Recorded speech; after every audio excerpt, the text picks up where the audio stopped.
was on the way to the printer, and then somebody somewhere just said no, and it stopped.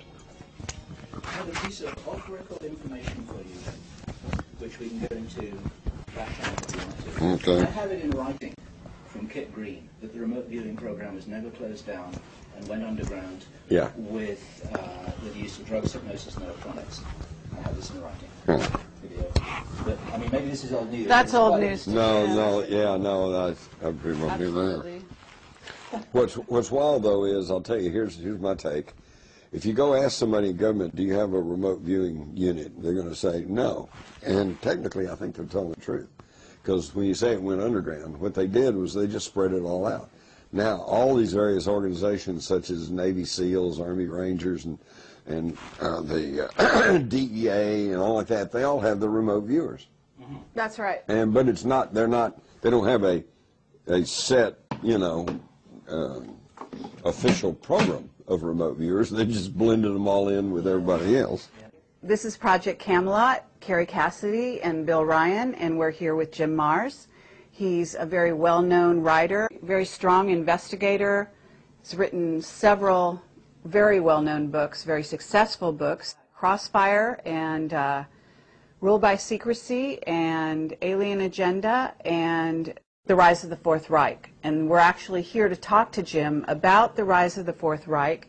We're going to kind of concentrate on that area, but we want to go all over the map because I know that, the secrets of remote viewing is something you're very, very familiar with. And you've just covered the whole gamut. It's really amazing, and you do so in a very coherent way. It's very understandable. I think that no one can read one of your books and go, well, that's the most outlandish thing I ever heard. It's not true. I think that basically you back up everything you've got to say. You were a journalist originally, is that right? Still am. Okay, still a working journalist. Right. On top of your books. Unfortunately, there's no real journals around anymore. Only corporate advertising delivery systems. But, right, absolutely. And basically, you're considered something of an expert on the Kennedy assassination as well, aren't you? Well, that's where I cut my teeth because a working newspaper man in the Dallas-Fort Worth area, going all the way back to the 60s. Amazing. So you're also doing the circuit. You're talking at various conferences, and we're here today at Laughlin, where the UFO Congress is being held, and you've just given a wonderful speech. So what we want to do is kind of talk about where America is going from your point of view, get some of the background, the sort of background, the Nazis and so on, and what you've been talking about in your newest book, and also then kind of circle back around and talk a little bit about, UFOs, the secrecy, and what might be seen in the future.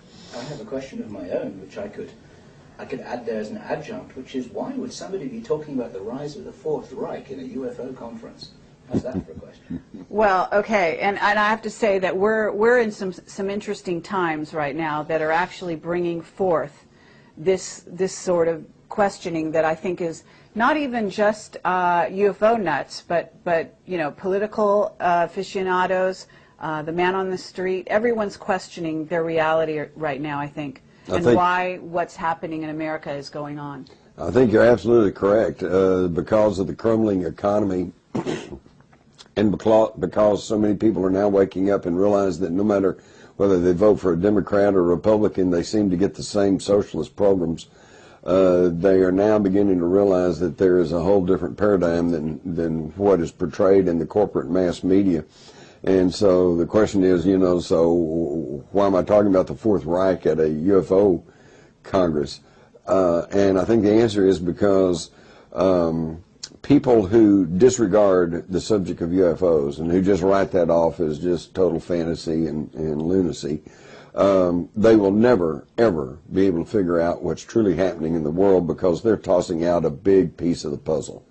It's all part of the same big mosaic, and you have to put all these pieces together to figure out what's going on.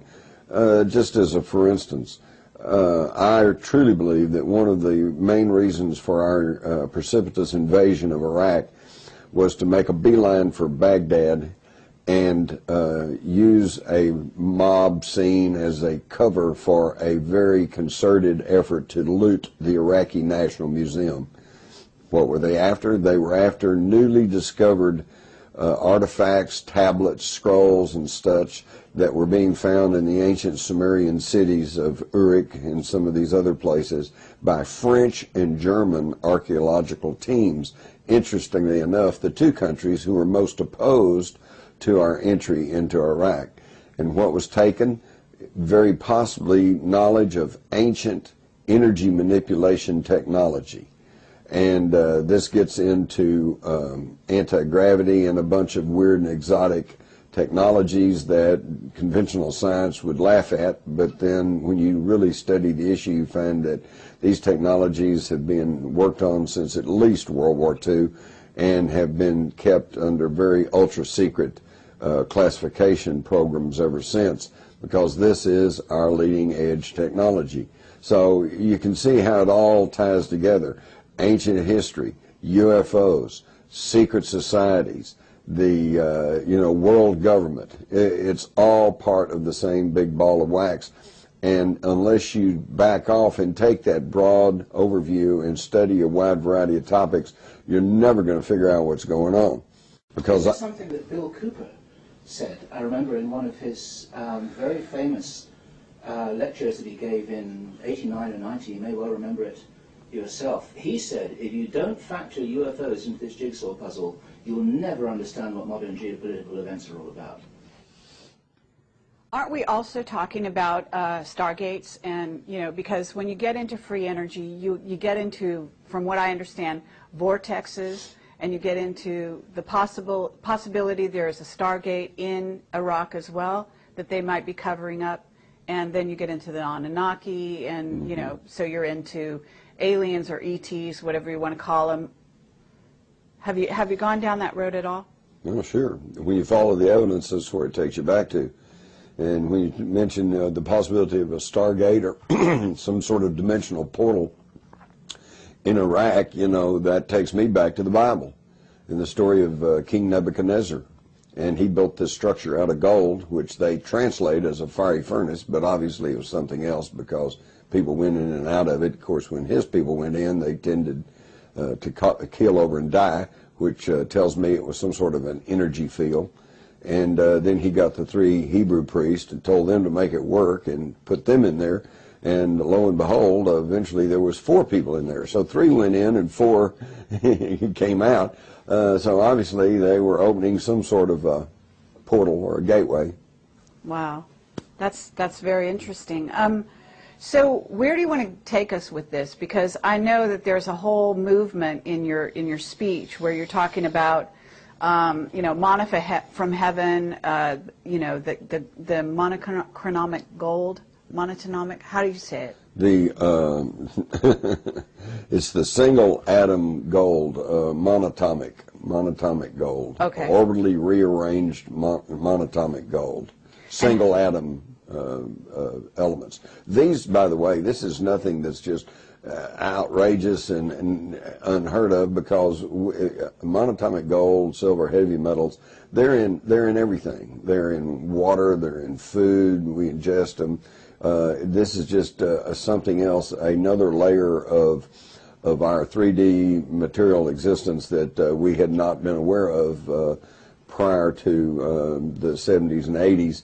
But then that's nothing new. You go back 100 years, they weren't aware of atoms.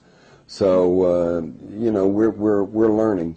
I think the thing is, and the reason that we need to look into this exotic stuff and the question of ETs is because I think that we are in a conditioning process right now that, yes, there may be life